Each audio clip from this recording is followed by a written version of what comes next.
menjalankan syariat Islam demi kemaslahatan kita bersama. Pesan 3 tetap jaga. Jaga jiwa, jaga ekonomi, jaga politik, umat ini akan selamat insyaallah. Amin. Apa hukum ada orang mau membuat rumah dan berkebun harus disemah tanahnya? Apakah tak termasuk syirik tuh Pak Ustadz? Iko tanah, tanah kok dikuasai oleh hantu jembalang tanah. Jadi jembalang tanah ini kalau kita tak berdamai sama dia, nanti diganggunya kebun kita ini. Maka supaya berdamai, datanglah orang Melayu menyerahkan kepala kambing. Datuk-datuk penunggu jembalang tanah, tolong jangan ganggu kebun kami, iko kepala kambing. Maka ditanamlah kepala kambing di sudut lubang itu. Datanglah mufti kerajaan Siak Sri Indrapura, ulama orang Melayu. Dia tanya sama orang kampung, kau buat apa? Kami menanam kepala kambing tuh untuk apa? Untuk antu jembalang tanah. Oh, jangan ditanam kepalanya. Jadi yang ditanam apa? Darahnya. Masukkan darahnya ke dalam. Kepalanya bawa balik digulai. Untuk apa tuh? Untuk atu. Itulah asal muasal kalau awak undangan di mana-mana rumah orang Melayu pasti dikasih kepala kambing. Itulah asal asbabun nuzul. Lalu mengalau antunya cuman tuh? Cao mengalau antunya ditahlilkan. Afdalu zikri fa'lam annahu la ilaha illallah, la ilaha illallah. Habis lalu itu. Pindah hantu-hantu itu ke mall kemana-mana. Itulah asal muasal. Lalu kemudian kepala gulai kepala kambing tadi pun dimakanlah oleh Buya Ustadz Kiai Alim Ulama. Begitu dimakan tiba-tiba berubah perasaan. Oh, kok mengamuk antu kok? Bukan antu kok mengamuk, kolesterol naik.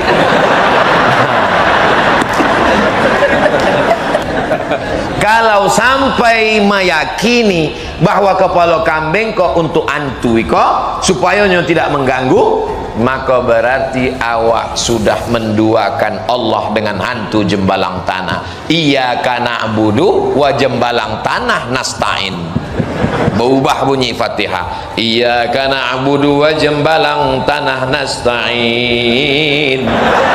La ilaha. Itulah makna tauhid. Cuma ulama dulu caranya lembut. Dia tidak main bid'ah. Kalau macam itu tak Islam awak gini. Semboleh dia nenek moyang awak, mati ulama-ulama. Tapi mereka dengan dakwah yang lembut, dengan dialog. Kenapa kepala kambing dalam? Kepala kambing gulai, darahnya yang dibuang. Karena darah memang najis. Boleh orang Islam makan darah? Mana boleh? Dracula tak Islam. Pak Ustadz, bolehkah foto kita diposting di sosmed? Ay, kok menyindir aku kok?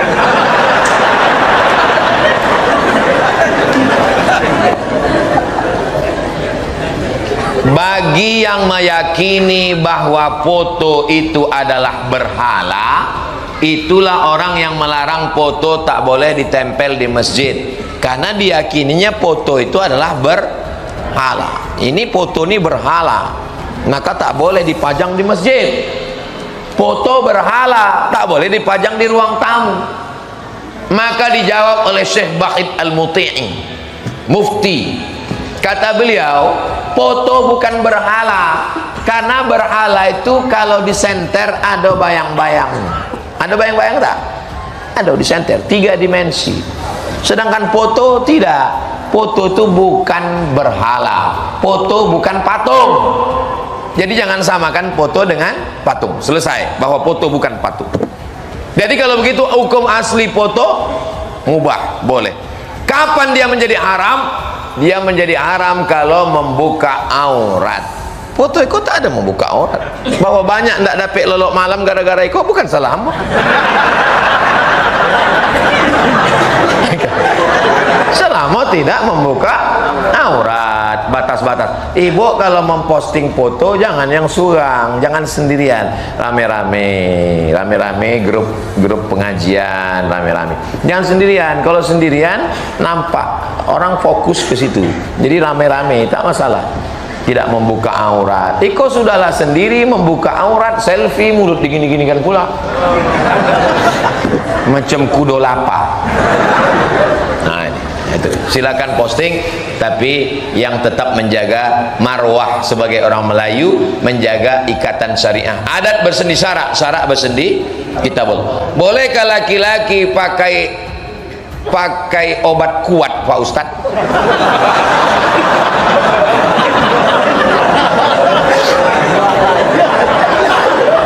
Laki-laki kalau umur 20 tahun dia bertukar info tentang cewek. Kalau umur 20 dia tukar info tentang cewek. Kalau umur 30 dia tukar info tentang kerja.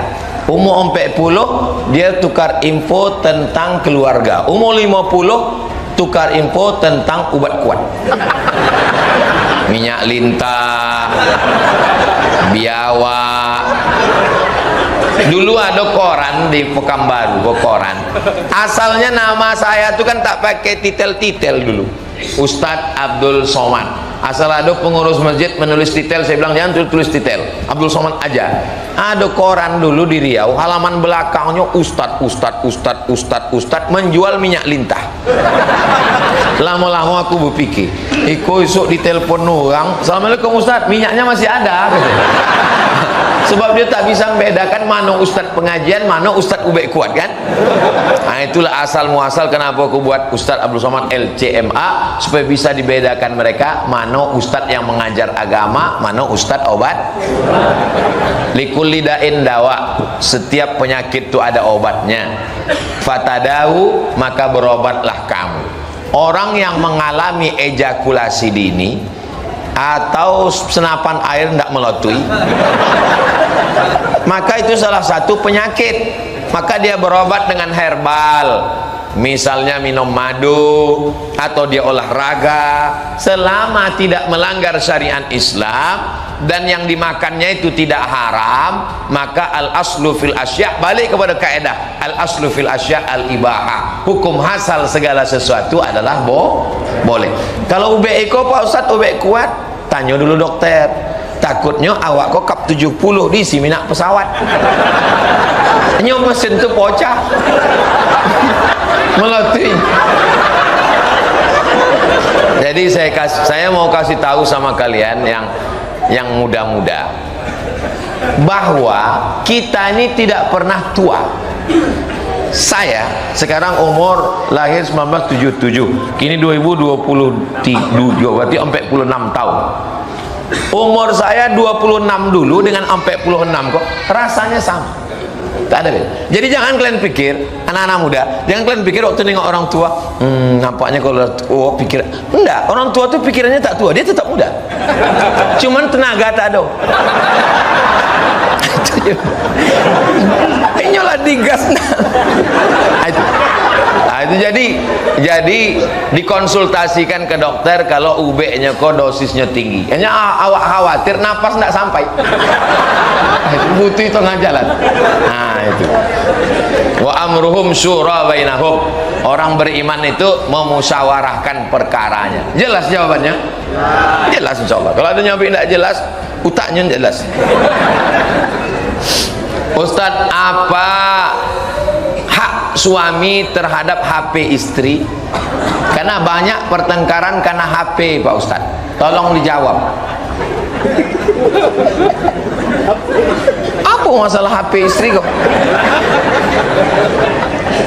Ustadz Somad, pada suatu malam saya menengok setengah badan istri saya itu bercahaya, Pak Ustadz. Apakah itu nur cahaya dari Allah? Enggak. Inyo sedang memeriksa HP waang.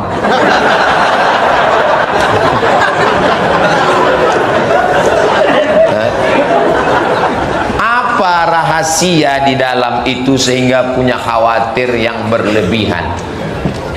Jadi ada kekhawatiran. Apa yang dikhawatirkannya? Wallahu a'lam. Saya tak tahu apa yang dikhawatirkan laki-laki terhadap istrinya dan apa yang dikhawatirkan istri terhadap suaminya kalau handphonenya dibuka. Saya tak tahu. Untuk tahunya, marilah kita ikuti wawancara berikut ini. Jadi semua berawal dari keterbukaan. Kawan saya Ustadz Alnob, kami dari Yayasan Tabung Wakaf Umat. Kalau ada perempuan yang bertanya masalah hukumnya melalui Ustadz Alnob, melalui Ustadz Tatang, melalui Ustadz Endri, melalui tim-tim kosadanya. Ada grupnya. Jadi ada ibarat kita dalam rumah. Rumah itu ada ruang tamunya, ada dapurnya, ada ruang depannya. Jadi tidak semua terbuka. Tapi dengan orang yang hidup dengan kita, tak mungkin kita sekat-sekat. Nah, kita bagi, kecuali ada niat lain, misalnya mau buka cabang atau lain-lain. Bolehkah hari raya kita ke rumah orang tak Islam, Pak Ustadz? Hari raya siapa? Hari raya awak atau hari raya dia? Kalau masalah bertukar makanan, Nabi berkirim surat ke Raja Mesir, namanya Mukaukis. Mukaukis ini agamanya Kristen Ortodok Koptik, tempatnya di Alexandria. Waktu Nabi berkirim surat, dibalasnya surat Nabi dengan asal banha, madu. Dibalasnya Nabi dengan kain. Kainnya diterima Nabi dan madunya diminum Nabi. Sekarang saya tanya, bolehkah menerima minuman dan pakaian hadiah orang tak Islam? Boleh.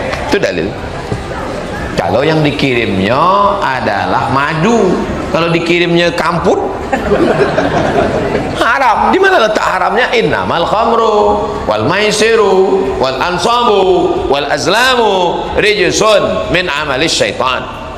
Kalau tepat di hari raya yang terkait dengan akidah, kita tidak meyakini Nabi Isa itu anak Tuhan, kita tidak meyakini Nabi Isa itu mati di salib, kita tidak meyakini Nabi Isa itu adalah Tuhan. Dalilnya, laqad kafara alladzina qalu innallaha huwal masih ibnu maryam. Dalil kedua, laqad kafara alladzina qalu innallaha salisu salasa. Dalil ketiga, wa ma qataluhu, mereka tidak membunuhnya, wa ma salabuhu, mereka tidak menyalibnya. Ustaz kan punya kawan orang tak Islam, ya. Lalu bagaimana cara Ustaz mengatasinya? Ambo WA-nya. 10 hari sebelum hari rayanya ambo WA, saudaraku, engkau saudaraku sebangsa setanah air, tapi untuk hari raya aku tidak mengucapkan selamat karena ini terkait dengan akidahku. Dan dia pun membalas, aku maklum, aku paham tentang itu. Jadi sebenarnya tak ada masalah. Yang jadi masalah ini, yang jadi masalah itu bagi orang yang bermasalah. Yang tak ada masalah. Kita berkawan ini bukan sehari dua hari, dari zaman SD dulu berkawan dengan orang tak Islam. Bagaimana cara mengelola keuangan secara islami? Karena suami istri sama-sama bekerja, Pak Ustadz. Istrinya bekerja dapat gaji sebulan 5 juta, amin. Suaminya bekerja dapat gaji 5 juta, sama. Apa beda 5 juta suami sama 5 juta istri? Di dalam 5 juta suami ada hak istri namanya nafkah. Di dalam 5 juta istri tidak ada hak suami. Jelas tuh, Bu? Oh, jolek ya, Bu. Jadi kalau ibu bergaji, di dalam gaji ibu itu bapak kok tidak ada hak, sebab itu duit ibu. Tapi ibu bisa bekerja atas izin. Kata suaminya, ini mesti ada surat izin mah, katanya. Jadi surat izinnya cuma ya setengah lah, katanya. Tapi karena ibu kasihan, ibu kasih.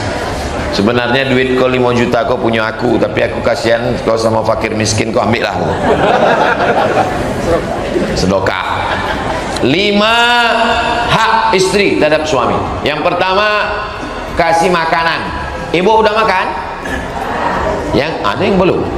Yang kedua, pakaian. Alhamdulillah, ibu-ibu di Sidomulyo udah dikasih pakaian. Di tempat lain banyak istri tak dikasih pakaian. Ada yang resleting belum berjahit, ada yang kurang kain. Yang ketiga, tempat tinggal. Yang keempat, pendidikan. Yang kelima, perhatian. Ini hak istri yang wajib ditunaikan suami. Kalau tidak ditunaikannya, maka dia zalim, aniaya di hadapan Allah Subhanahu wa ta'ala. Bagaimana hukum menabung uang tapi dia tak mau dibilang riba karena merasa mengeluarkan keringat dengan memberi utang dengan bunga tertentu? Bagaimana dengan hukum membungakan uang tapi dia tak mau dibilang riba? Agama ini bukan ikut dia. Apa pula ikut dia? Dia membungakan duit, pasti bilang kau ini buat riba. Ini tak riba karena ini keringat aku. Riba itu. Satu pekan baru ini mengatakan itu tak riba. Kalau dia riba kata Allah maka dia riba. La ta'kulur riba at'afan mudha'afah. Jangan kau buat riba yang berlipat-lipat. Berlipat-lipat. 1.200.000 dibayar 1.400.000. Maka ini riba. Dia bilang tak riba. Satu komplek Sidomulyo ini mengatakan tak riba. Satu pekan baru nih, satu Riau ini 6,7 juta orang mengatakan tak riba. Itu riba. Kalaulah kesepakatan manusia bisa menghalalkan yang haram, maka tak ada zina. Waktu ditanya, kalian berzina? Enggak, kami suka sama suka, gitu deh. Zina lah itu. Yang dipakai itu bukan kata Waang, yang dipakai itu kata Allah. Nah, jadi logika berpikirnya bukan ikut kata dia. Ustadz, bolehkah perempuan itu memakai gelang kaki? Dan apa hukum dalilnya Pak Ustadz? Dalam Quran dilarang perempuan pakai gelang. Apa dalilnya? La yadribna bi arjulihinna. Tidak boleh perempuan memukulkan kakinya ke lantai. La yadribna, tak boleh perempuan memukulkan kaki ala arjulihinna. Karena tradisi zaman dulu orang musyrik jahiliyah, perempuan memakai gelang kaki, berlonceng gemerincing, lalu kalau dia berjalan kerincing kerincing kerincing kerincing kerincing, kalau lewatnya dia lalu hilang konsen jamaah, asik nengoknya. Tapi kalau dia tidak gemerincing, dia hanya dipakainya untuk suaminya. Perempuan itu aslinya berhias untuk lakinya. Apa untuk laki uang? Untuk laki. Perempuan itu aslinya pakai gelang, pakai subang, pakai anting, pakai cincin, pakai gelang kaki, itu dipakai untuk suaminya. Zaman sekarang terbalik, kalau dia keluar rumah macam bidadari turun dari planet Mars, tapi kalau di rumah macam mak lampir sundil borong nyiblorong. Ini sudah tidak betul. Jadi ibu mau pakai gelang kaki silakan pakai, tapi kalau sampai merusak, kalau sampai perempuan itu jangankan gelang kaki, bersuara pun dia kalau mendayu-dayu tak boleh. Dalilnya ayat Quran, la taqda'na bil qaul. Janganlah perempuan bersuara mendayu-dayu lemah gemulai. Kenapa tak boleh? Yatma'alladzi fi qalbihi marad. Karena ada orang yang dalam hatinya penyakit, kalau didengarnya suara perempuan itu langsung errornya, hangnya langsung. Jadi perempuan bersuara boleh. Jadi kalau ibu menyambut telepon salah sambung, assalamualaikum, waalaikumsalam. Di mana nih? Sidomulyo. Salah sambung, betul. Jangan lanjutkan lagi. Nah, jadi jangan suara mendayu-dayu. Assalamualaikum, waalaikumsalam. Begitu juga pakai gelang kaki, dipakai duo-duo lewat depan masjid, kerincing kerincing kerincing kerincing. Tak boleh. Memakai kepala sampai seperti bunuh onta naik ke atas. Kalau sekedar rambut diikat pakai tali plastik, pakai karet gulo, karet minyak, itu tidak apa-apa, tak masalah. Tapi kalau sengaja ke atas untuk mencuri perhatian, bersuara gemah gemulai, memukulkan kaki ke lantai, maka jatuh pada perbuatan haram. Tapi kalau dia pakai tidak sampai ke tingkat itu, maka hukumnya mubah. Mudah-mudahan kita menjaga istri, menjaga anak, menjaga tetangga, menjaga lingkungan kita semuanya, menjalankan syariat Islam demi kemaslahatan kita bersama. Pesan 3 tetap jaga. Jaga jiwa, jaga ekonomi, jaga politik, umat ini akan selamat insyaallah. Amin ya rabbal alamin. Itulah kaji kita pada malam hari ini. Terima kasih atas segala perhatian. Mohon maaf segala kesilapan.